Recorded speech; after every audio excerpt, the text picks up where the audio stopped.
The cost of betrayal. It all started 3 years ago. My wife, Sara, and I had what I thought was the perfect marriage. We met in college, dated for 5 years, and got married right after graduation. Life was good, at least that's what I believed. Sara was always someone I could rely on. We laughed together, supported each other through tough times, and shared everything. Or at least I thought we did. Looking back, I guess there were signs, but I was too blinded by my love for her to notice. I trusted her completely. About a year ago, I began to notice little things that didn't add up.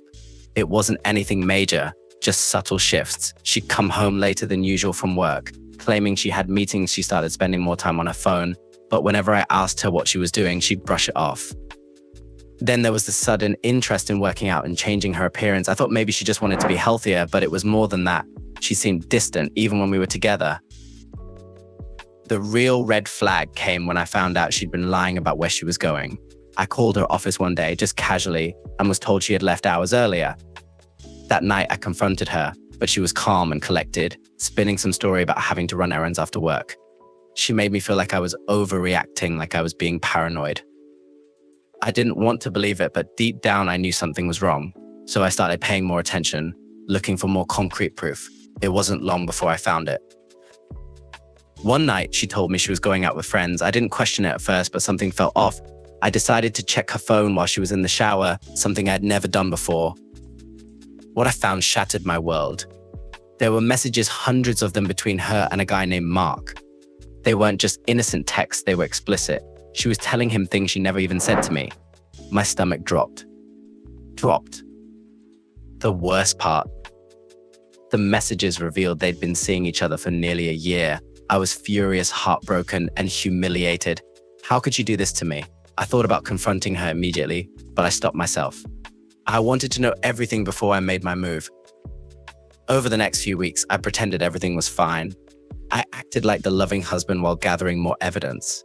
I tracked her location, watched her meet up with him at various places, restaurants, hotels. The betrayal cut deep, but I needed her to feel what I felt. I didn't want just revenge. I wanted her to realize the full extent of her betrayal.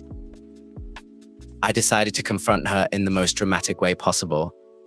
It was our wedding anniversary, and I told her I had something special planned.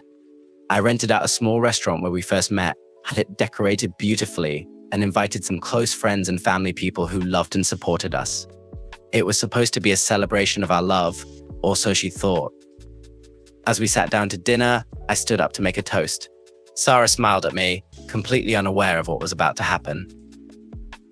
To my beautiful wife, Sara, I began, raising my glass.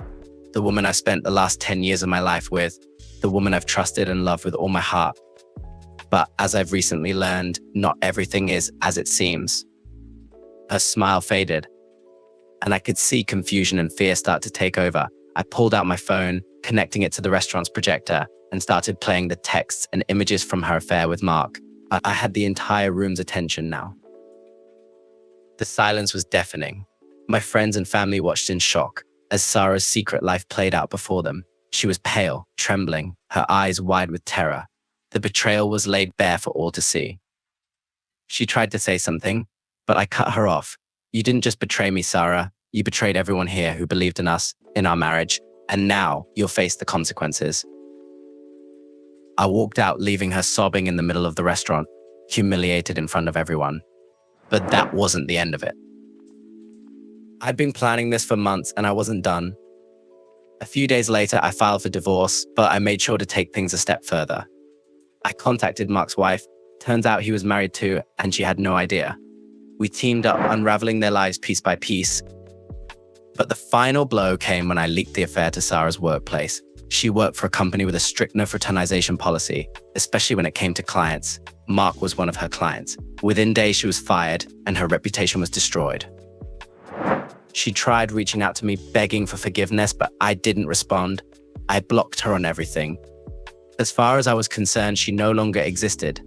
The last I heard, she lost her house, her job, and even most of her friends.